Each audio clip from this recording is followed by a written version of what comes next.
Part 27.9, middle of screen in bold text. Surah An-Naml, the ants. Assalamu alaikum. Welcome back to Sufi Essence with Hammad Syed. Kanzelaman Quran. An-Naml, the ants. Chapter 27, verse 44. It was said to her, "Enter the palace."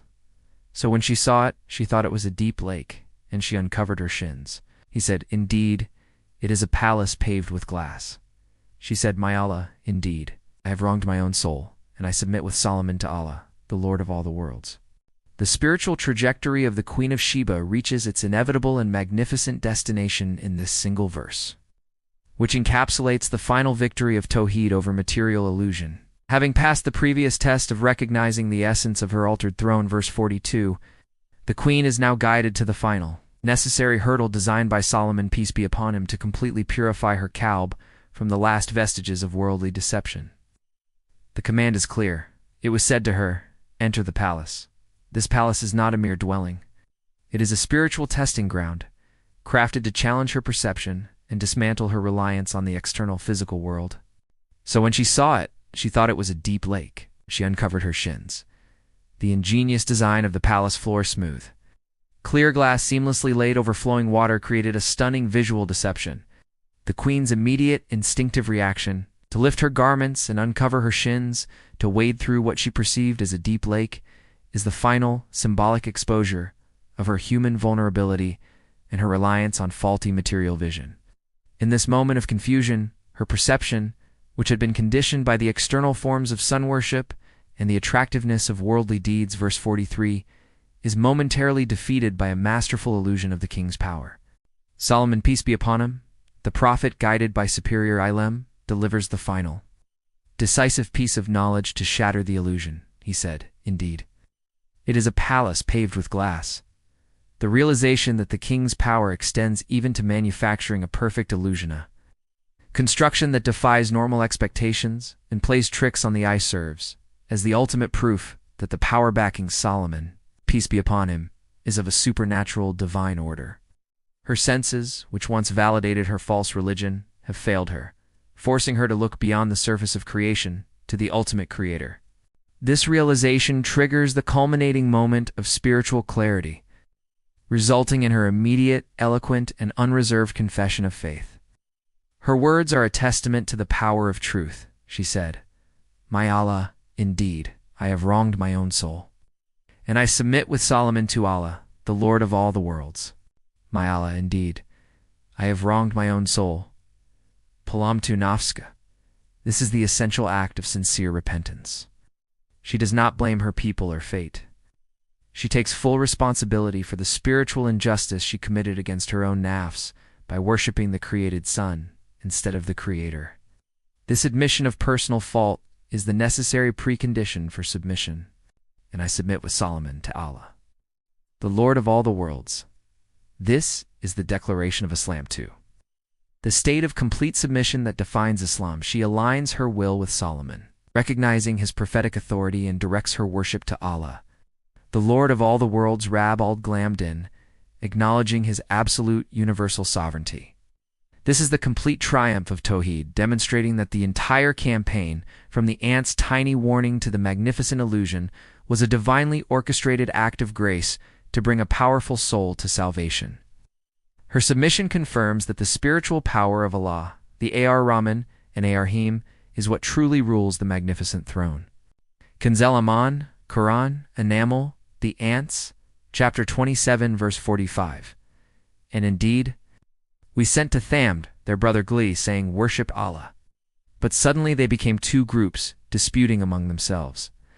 The narrative now executes a powerful and instructive transition, moving from the triumphant conversion of the Queen of Sheba to the tragic history of resistance against the same divine truth. The surah shifts focus to the people of Thamūd and their prophet, Glee, peace be upon him, providing a crucial juxtaposition that reinforces the theme of human choice and consequence. And indeed, we sent to Thamūd their brother Glee, saying, "Worship Allah." This introduction establishes the consistency of the divine message across history. The call is the same pure, uncompromising directive to Tawheed, to worship Allah. Glee, peace be upon him, is described as their brother, a sincere messenger from their own lineage, which eliminates any excuse of cultural or linguistic misunderstanding. The people of Thamūd, like the Shebans, were a mighty, materially advanced civilization, celebrated for their skill in carving magnificent dwellings into the mountainsides, a demonstration of their immense human ilm and strength. However, the response of Thamūd to the unambiguous call of their prophet was not humility and submission, but immediate conflict. But suddenly, it became two groups disputing among themselves. The instant arrival of the truth created an inescapable schism. The two groups disputing Yakta Imtin represent the fundamental division between those whose kalb is open to guidance and those whose nafs is hardened by pride and attachment to their inherited ways. The nature of their dispute is over the most essential reality, the sole divinity of Allah. The spiritual fracturing, the internal war of society against itself, is the predictable outcome when spiritual arrogance replaces the unifying clarity of Tawheed. This stands as the stark negative model against the Queen's graceful unified conversion. Kanzelaman, Quran, An-Naml the Ants, chapter 27, verse 46. He said, O my people, why do you seek to hasten the evil before the good? Why do you not seek forgiveness from Allah, so that you may be shown mercy? Despite the deep division and hostility he faced, Glee, peace be upon him, addresses his people with a plea full of prophetic compassion and irrefutable logic.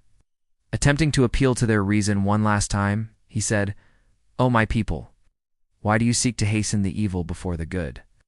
This is a profound rhetorical question that exposes the perversity of their spiritual priorities.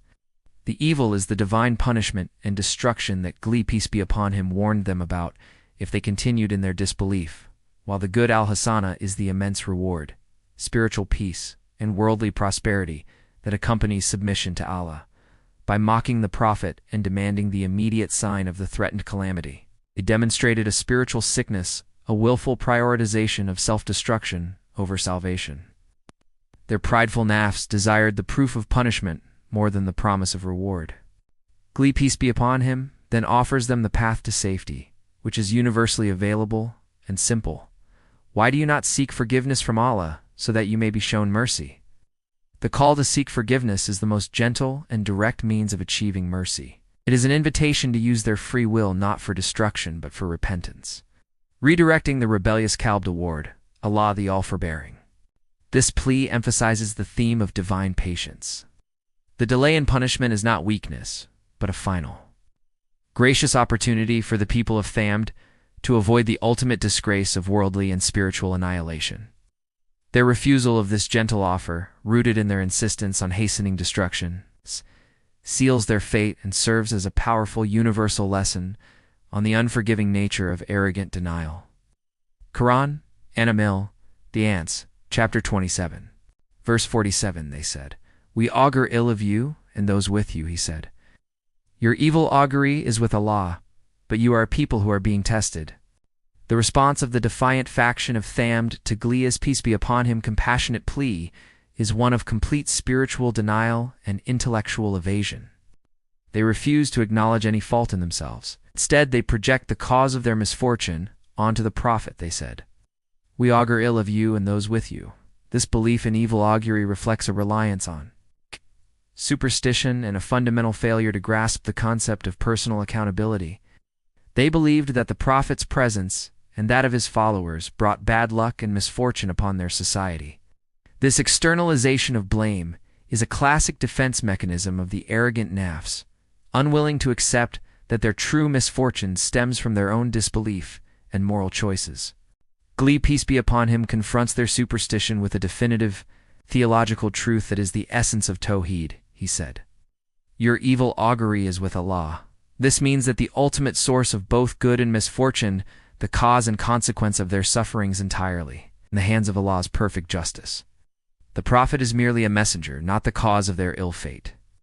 This statement corrects their profound error in attributing power to created entities, whether a bird's flight or the Prophet's presence, and demands that they look inward at the spiritual state of their own actions. He then concludes with the profound, unifying principle that contextualizes their entire existence. But you are a people who are being tested. Their prosperity, the presence of the Prophet, their internal divisions, and the impending doom are all components of a relentless test, tuftana from Allah. Their refusal to see the truth, their embrace of superstition, and their demand for the sign of punishment are all demonstrations of their failure in this trial. The Queen of Sheba passed her test of the glass palace in submission. The majority of Thamūd failed theirs by prioritizing defiance and superstition over the clarity of Tawheed and the gift of mercy. Kanzel, Iman, Quran, and Naml, the ants. Chapter 27, verse 48. And there were in the city 9 groups creating disorder in the land and not setting things right. The narrative now focuses on the moral and social corruption that served as the final internal cause of Thamūd's destruction, the external defiance in the face of glee. Peace be upon him, call, verse 47, was a mere symptom of a deeper societal illness. And there were in the city 9 groups creating disorder in the land and not setting things right. A handsome British Muslim wearing suit and tie with beard, wearing yellow Sufi essence baseball cap, giving lecture in the foreground, integrated into this scene. The mention of 9 groups is specific, symbolizing a powerful, influential clique, likely the leaders, nobles, and chief antagonists of the prophet. Mirroring the nobles, the Queen of Sheba consulted, verse 33. These groups possess the influence and resources to either govern justly or corrupt the nation. Their actions are defined by 2 key phrases: creating disorder in the land and not setting things right. Disorder facet encompasses all forms of moral, social, economic, and political corruption, injustice, oppression, and deviation from the straight path. This is the hallmark of a society whose spiritual foundation, Tawheed, has collapsed. The second phrase, and not setting things right, is even more condemnatory. It is a powerful statement of negligence, indicating that even when the opportunity or necessity arose, these leaders were utterly unwilling to correct their ways or restore justice. Their defiance was not accidental, it was a willful, active choice to prioritize personal gain and arrogance over the well-being of the society and the commands of Allah. This spiritual and moral decay is the true reason for the eventual divine wrath, as it proves that the corruption originated from the very top of their power structure, leaving no hope for societal repentance. The concluding verses of this section 4448 brilliantly weave together the positive and negative archetypes of spiritual response. Verse 44 is the submission of the Queen of Sheba, a soul liberated from illusion by a single act of ilm and grace. The following verses 4547 introduce Thamūd in glee, peace be upon him, who faced a hardened society that hastened evil and blamed the prophet for their own self-inflicted misfortunes. This historical parallel shows that while Allah's invitation to forgiveness and mercy is universal, the human response can tragically lead to dispute and spiritual blindness. The final verse 48 reveals the root of Thamūd's corruption, the willful disorder created by their 9 powerful groups, proving that their defiance was a choice of the arrogant nafs, ultimately sealing their fate and confirming the supremacy of the path of submission chosen by the Queen. Hadith, the Prophet Muhammad, peace be upon him, taught, "Indeed, Allah has forgiven my Ummah for what they talk about in themselves, as long as they do not speak of it or act upon it." Sahih al-Bukhari Hadith 2528. This hadith directly relates to the profound spiritual significance of the Queen of Sheba's confession in verse 44. "My Allah, indeed, I have wronged my own soul, and I submit... The hadith is a testament to the immense mercy of Allah, who forgives the private thoughts and intentions of the nafs that do not materialize into speech or action. The Queen's admission of having wronged her own soul is the act of repentance, which immediately precedes her declaration of submission. The hadith assures the believer that the path to mercy, which peace be upon him called the people of Thamūd too in verse 46, is instantly open upon a sincere turning away from the wrong done to one's own soul and a move toward righteous action and belief. Her verbal submission is the essential step that finalizes the internal repentance and brings her under the immense forgiveness of Allah, the most affectionate, the most merciful. Let us now supplicate, drawing from the profound lessons of these verses, asking Allah to grant us a deeper understanding and to guide our every step. O Allah, grant us the spiritual wisdom to recognize when the oppressors project their own inner rage and spiritual turmoil onto the righteous. Guard our hearts from the fatal arrogance of worldly power that boasts of being a vigilant group, unaware of your absolute all-seeing eye. Protect us from the destructive spiritual trap of deep attachment to gardens and springs and earthly treasures, which leads the soul away from your path. Make us worthy, through patience and faith, to be the inheritors of spiritual and worldly goodness. granted through your decree of ultimate justice.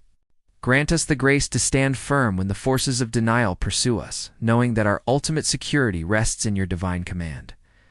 Instill in us the certainty that the end of worldly pursuit is ruin, while the end of faith's journey is the gift of your eternal proximity.